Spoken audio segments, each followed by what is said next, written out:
காளிதாஸ். இப்போ ஆடி மாதம். இந்த ஆடி மாதத்தில் நிறைய விசேஷம் வந்துருச்சு. ஆடி மாதம் முடியவும் போகுது.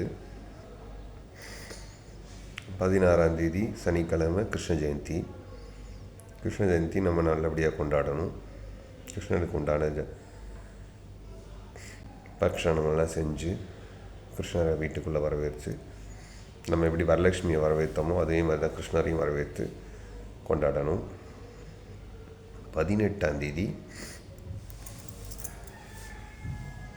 ஞாயிற்றுக்கிழமை விஷ்ணுபதி புண்ணிய காலம். நம்ம ஏற்கனவே நிறைய தடவை மெசேஜ் போட்டிருக்கோம்.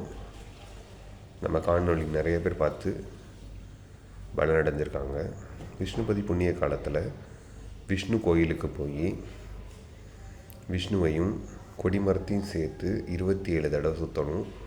அப்படி பிரதர்ஷனமாக வரும்போது நம்மளுடைய எண்ணிக்கை குறையக்கூடாது. அப்போ நீங்கள் அந்த பிரதர்ஷனம் வந்துட்டு கடவுள்கிட்ட என்ன கேட்குறீங்களோ அது கண்டிப்பாக நல்லபடியாக நடக்கும்.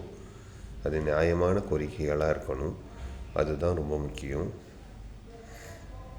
நிறைய பேர் பயனடைஞ்சிருக்காங்க விஷ்ணுபதி புண்ணிய காலத்தால். நம்மளும் விஷ்ணுபதி புண்ணிய காலத்தில் பெருமாளை தீர்த்து பெருமாளை பிரதர்ஷனம் பண்ணி எல்லா நன்மையும் எல்லாருக்கும் கிடைக்கணும்னு வேண்டிக்கிறேன். லோகா சமஸ்தா சுகினோ பவந்து. நன்றி. நம்ம சேனலை சப்ஸ்கிரைப் பண்ணுங்கள். நிறையா பேர் சப்ஸ்கிரைப் பண்ணால் பார்க்குறீங்க, சந்தோஷம்தான். சப்ஸ்கிரைப் பண்ணாட்டினாலும் ஷேர் பண்ணுங்கள். நன்றி.